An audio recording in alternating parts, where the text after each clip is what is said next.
Hello and welcome back to Self Trust. I'm your host, Danny, and in season 3, we are exploring matriarchy and Mother Nature.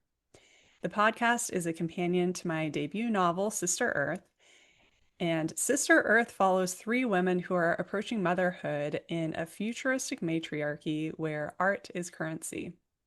So, most novels about the future are all about destruction and conflict, and this is quite the opposite. If you are on board with wanting to build a beautiful future, grab a copy for yourself. Links are in the show notes. And here on the podcast, we're going deeper into the themes of the book and exploring how we can bring this future to us now and how maybe we're already experiencing some of it.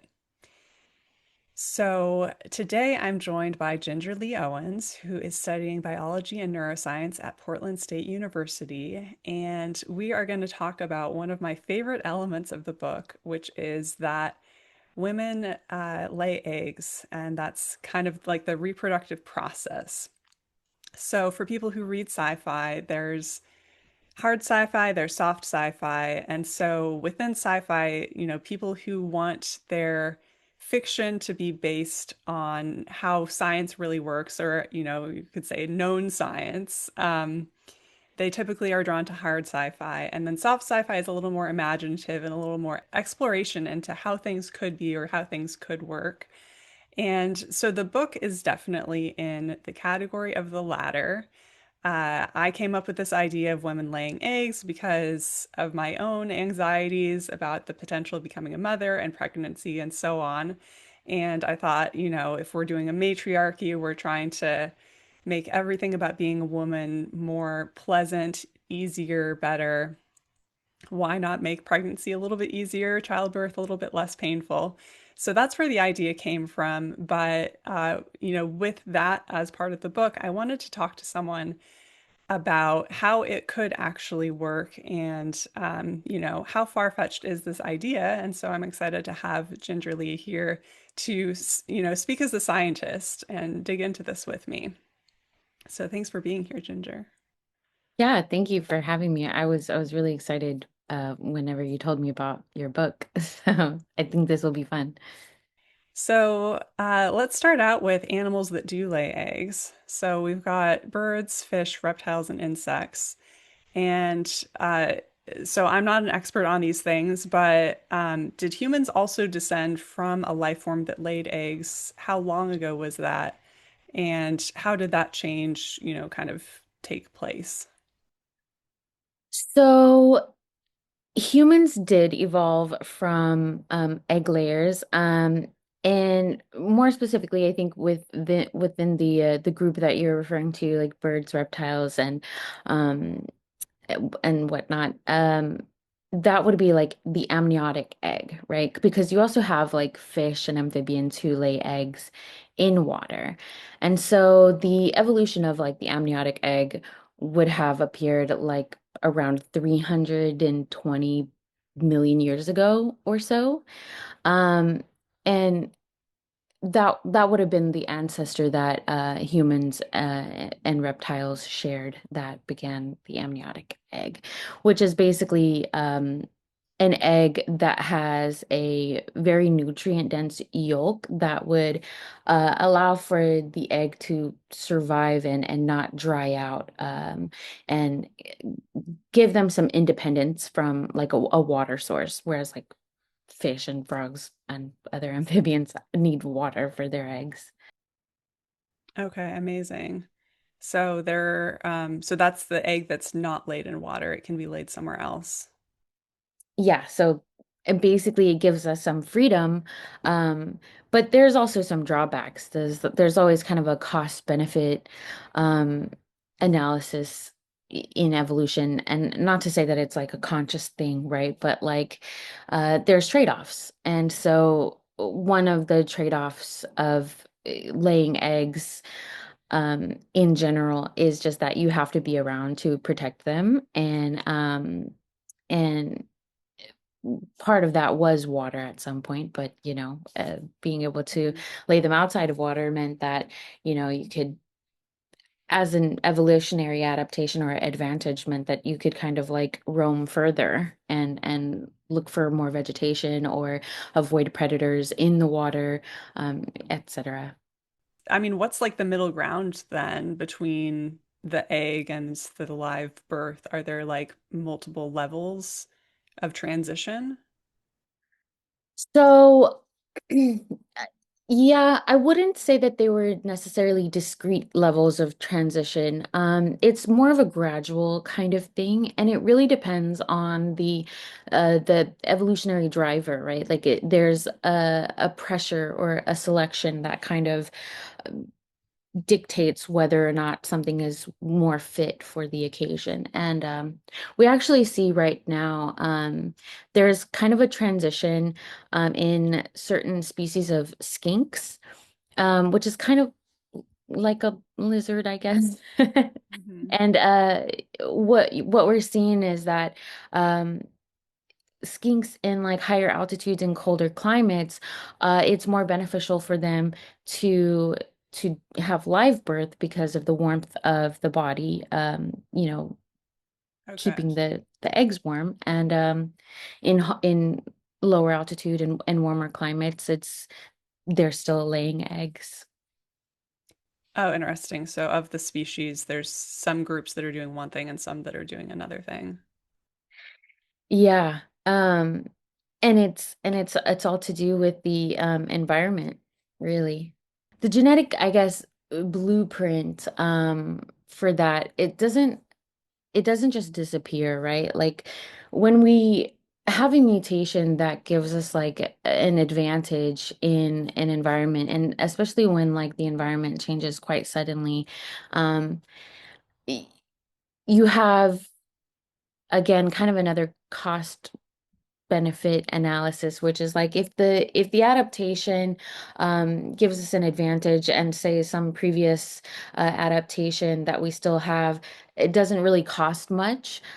You might have like some pseudogenes left over, which are kind of like remnants and they're non-functional, or you might even have like whole vestigial traits like you might like in a whale, right? You see a vestigial hip bones or pelvic bones.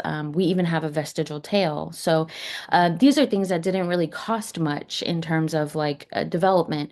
And so they weren't really lost over time. But traits that do cost a lot, I think hair is one of them, right? That are very costly to produce.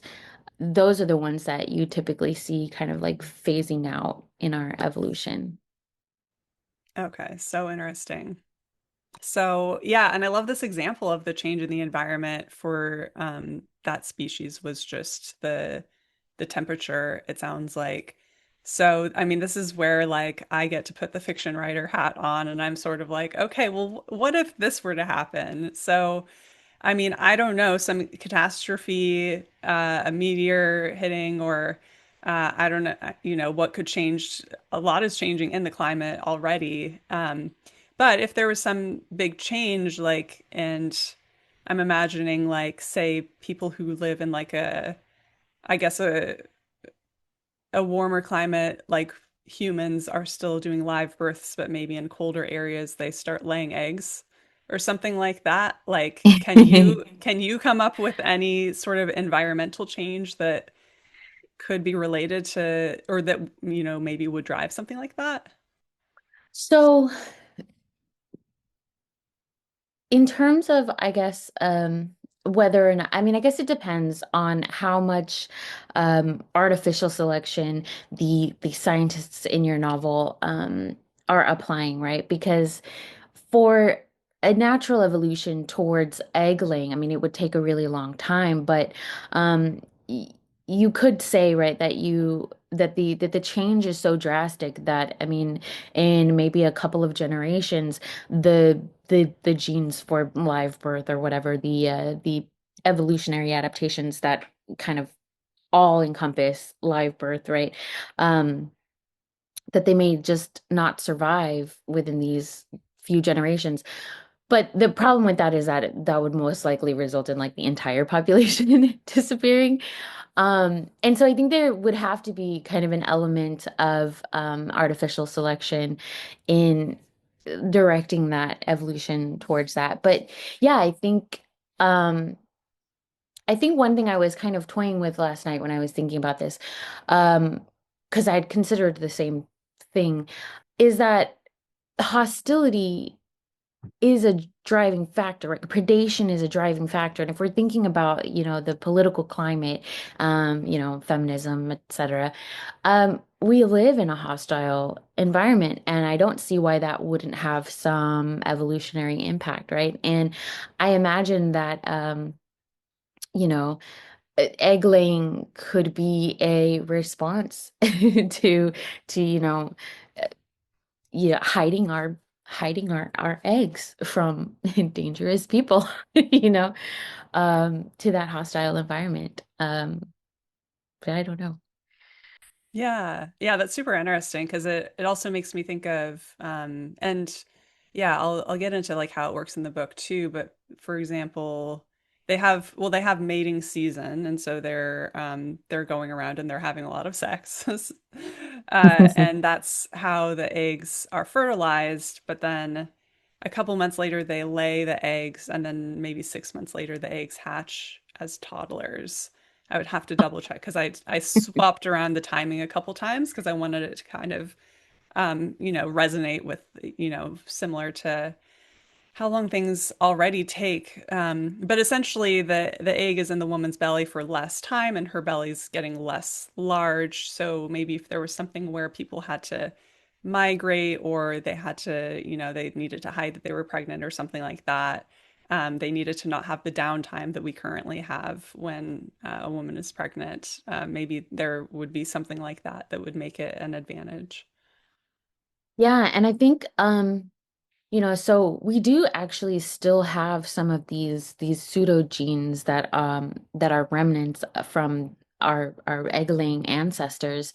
Um, and I was thinking, right, like if the scientists in this futuristic matriarchy were to artificially direct evolution in this way, that would probably be the easiest way, right? Is to just like find some way to rebuild and make functional again these pseudogenes for egg laying, um, to kind of speed up that process. Yeah, kind of taking like what we think of as like a 9 month pregnancy and splitting it into like after maybe 3 months, what is now an embryo would still have maybe that egg sac. And so, again, I'm just making stuff up when I write, but it's not like a hard egg the way that a chicken egg is. It's kind of soft and expands.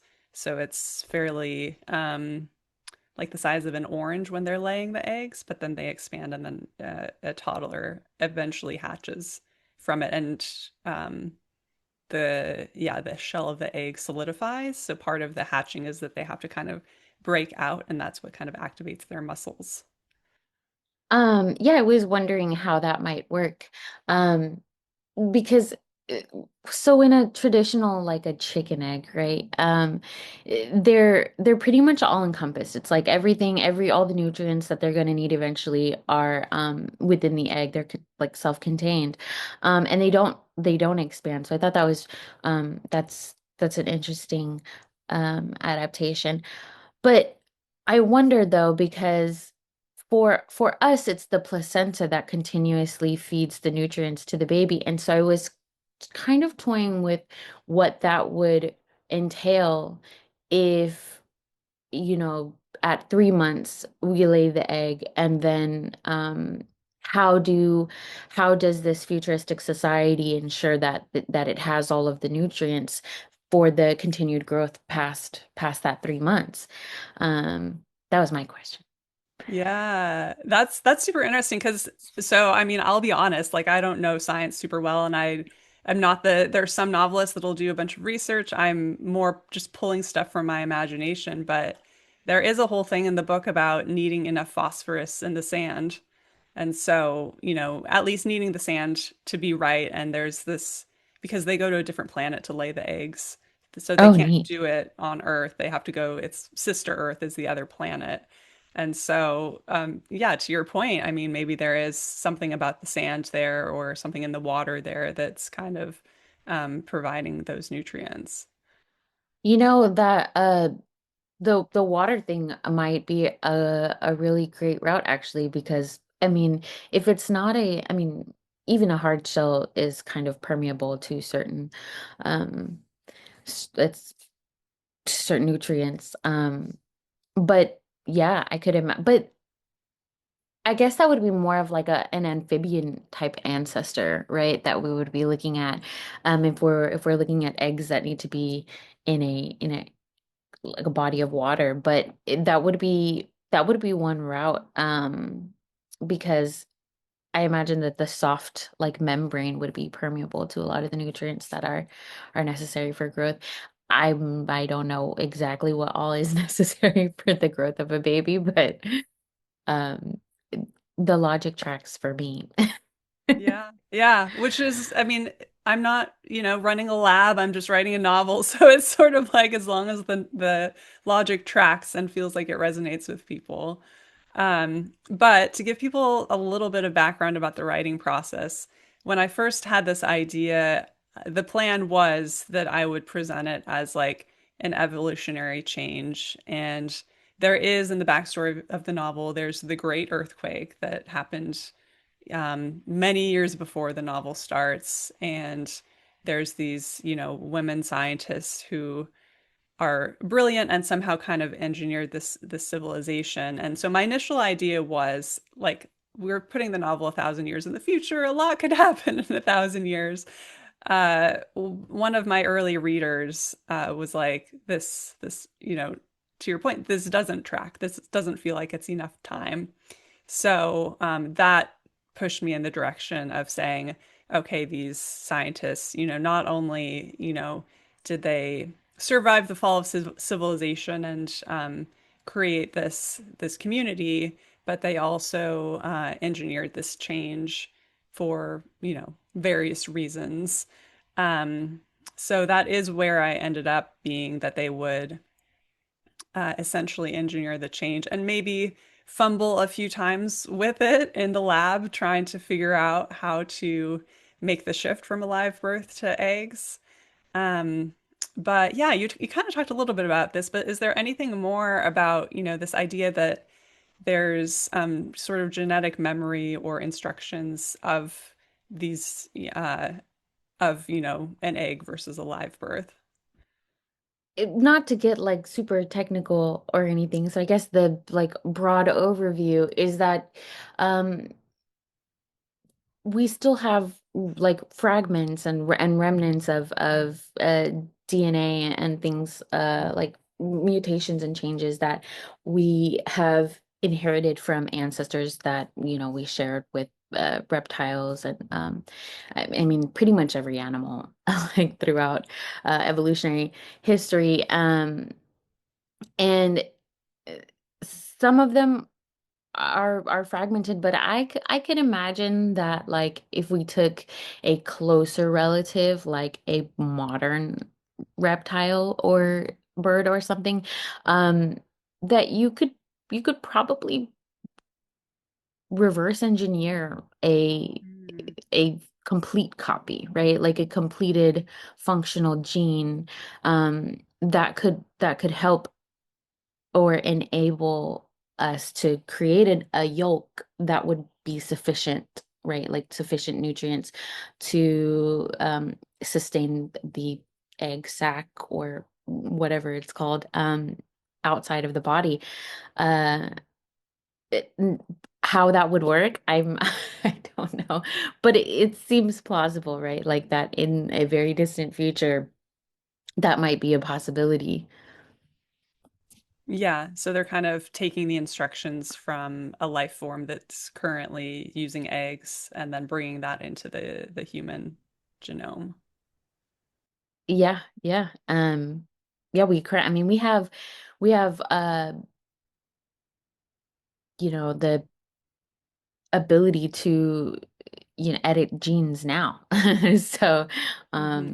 and we are currently advancing at phenomenal speeds in terms of what we're capable of studying and doing in a lab.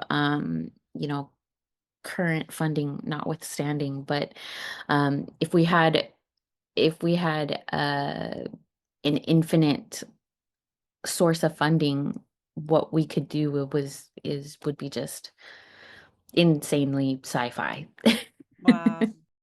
And so then shifting gears a little bit, so some elements of the novel, because it's a matriarchy, it's about women becoming mothers, um, are kind of in response to my own resistance to motherhood. So I don't currently have kids.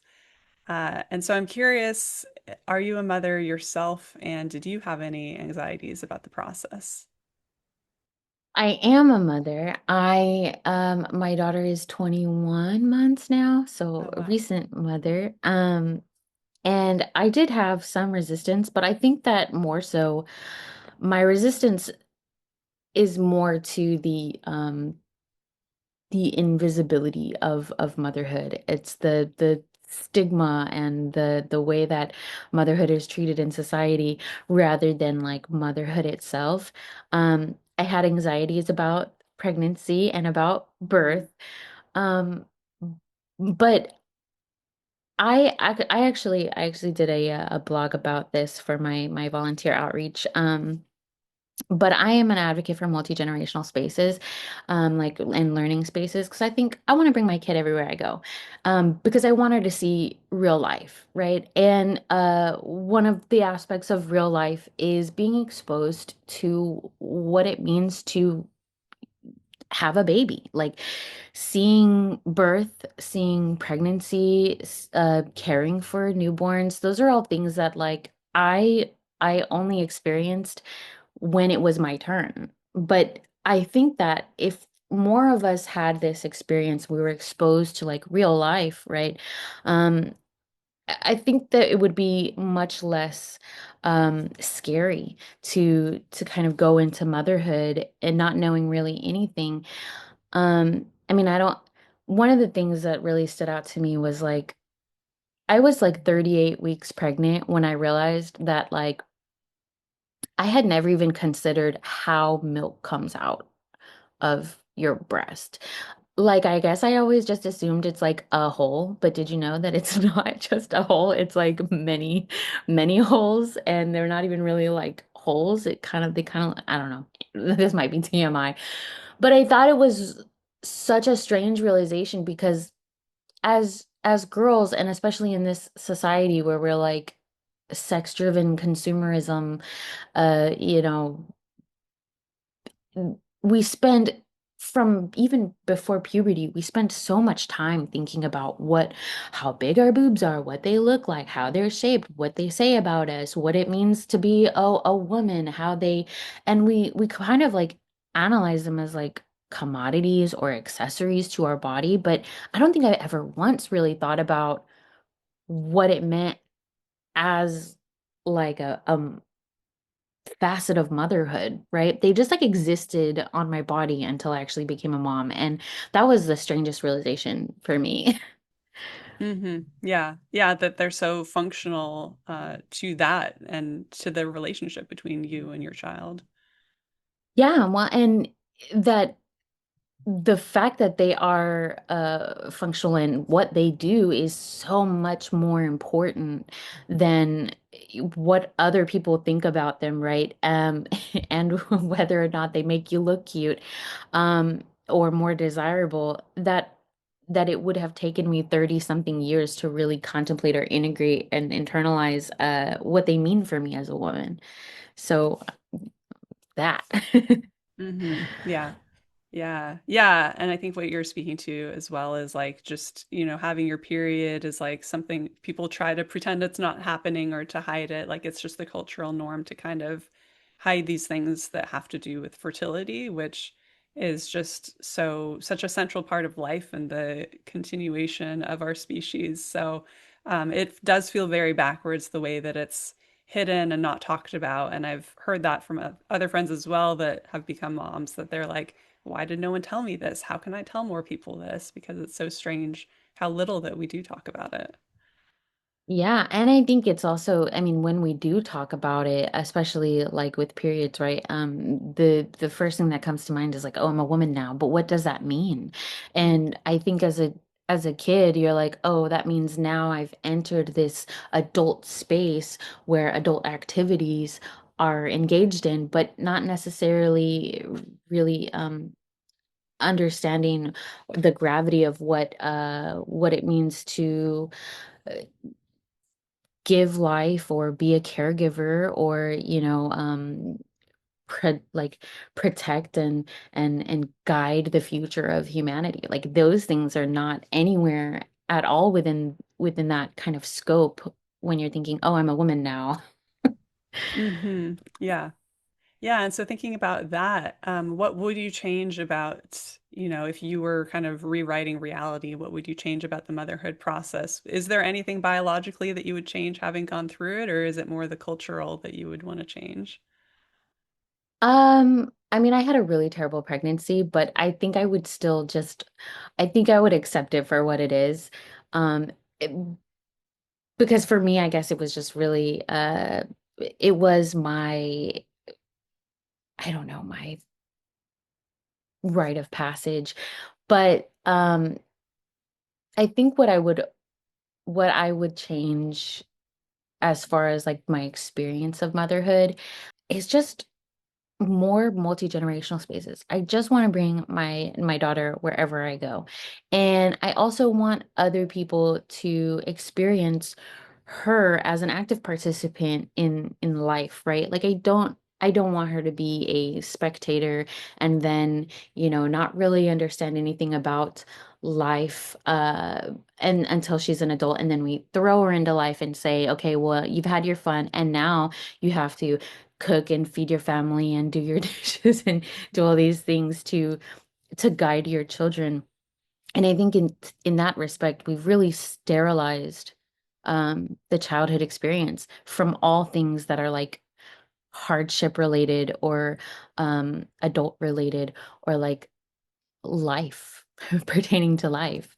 So I would want to see more integration, like desegregation of age cohorts and uh I also really like the idea of like a council of like wise old biddies just appointing people into positions of responsibility, specifically responsibility and not necessarily positions of power because um, yeah, because if they see fit, right, like if you're not, doing the service that you are supposed to be doing, then like you're out of there. Like that's those are the two kind of things that I think would be in my utopia. Yeah, so the with the multi-generational, like also from the top, really honoring the wisdom of the older women, and yeah, having that accountability. Yeah, there's actually there's a current hypothesis about the value of um maternal wisdom just given by the fact that like we survive so much longer past menopause than other mammals do. And there's a hypothesis that it is because we add value to the Oh. community. Oh wow. Yeah, that's a cool one to contemplate. Yeah, yeah, I like that one a lot. All right, so there's two more questions, and they're the ones that I ask every guest this season. But before I get into that, is there anything you want to share about your current work or point people towards they can follow along? I wrote a blog about the multi-generational learning and kind of my journey of, I guess, discovering that I feel so passionate about it on Northwest Noggin's blog. It's a volunteer outreach program that I did for my neuroscience minor. And the title of it is called When New Meets New, like KNEW meets NEW. And I Amazing. can probably find a link for you. Yeah, yeah, we'll have that in the show notes.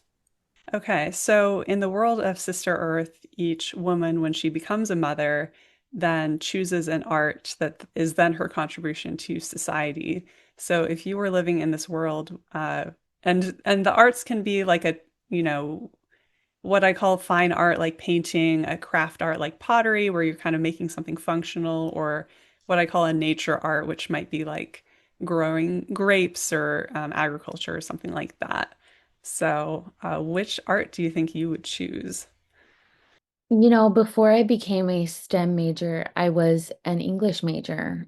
And I think that my art would definitely belong somewhere in literature or poetry, even storytelling. And storytelling is like historically like an ancient practice that is just an incredible history of humans in general. And I love that as like a cultural evolutionary thing. So probably that. Yeah, storyteller. Yeah. Yeah, as a writer myself, I'm planning an open mic with some friends, and it's like writing's great, but like audibly telling your stories, I think there is something like deeply human about that. Yeah, especially in a big circle. Yeah. Yeah. Okay, and so then the last question is, so with Sister Earth, I got to play with like, well, what would my utopia be if I could, have everything the way I want it? So, what are some elements that would be in your utopia?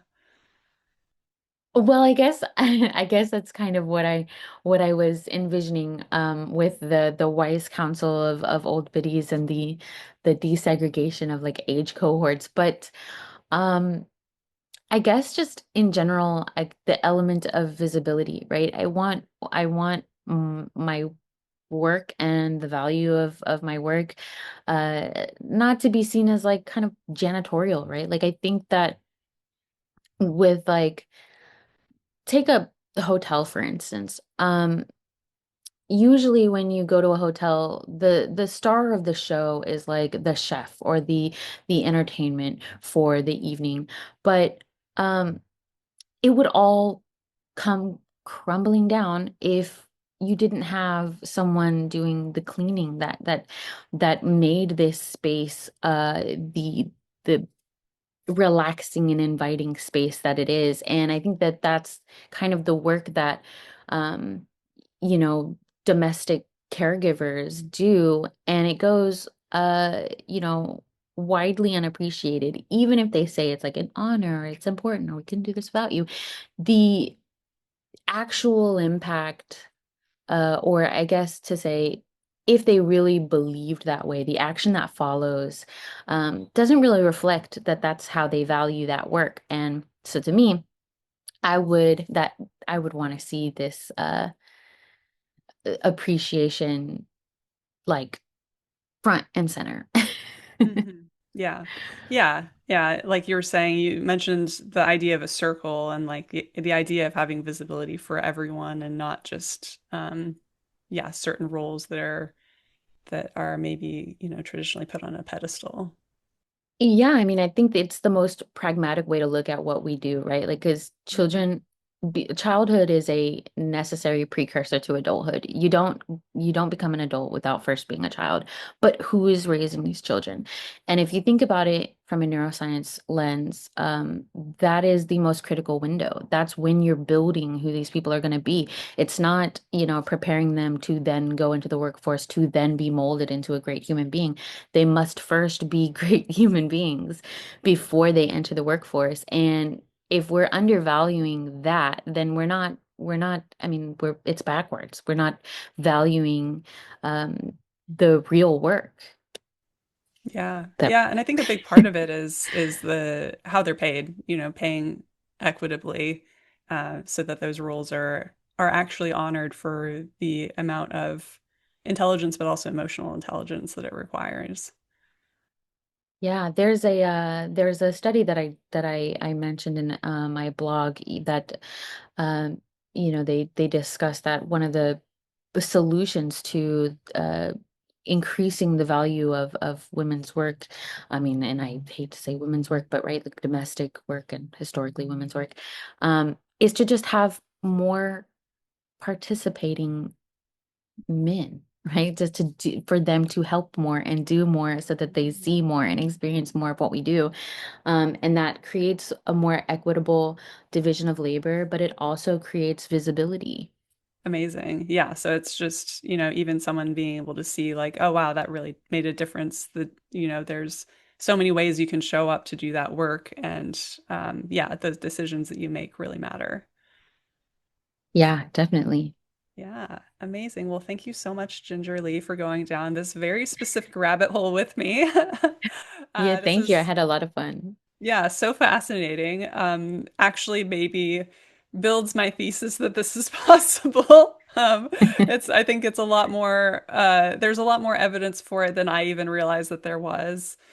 So who knows? Who knows if anyone else is on board with wanting to lay eggs? I don't know if it'll happen in our lifetimes, but I'm at least seeding the idea. I like the creativity in it for sure. And I'm gonna be looking out for it. Again, thank you so much for joining me for this interview, and thank you everyone for listening in. We'll have those links in the show notes, and have a wonderful day.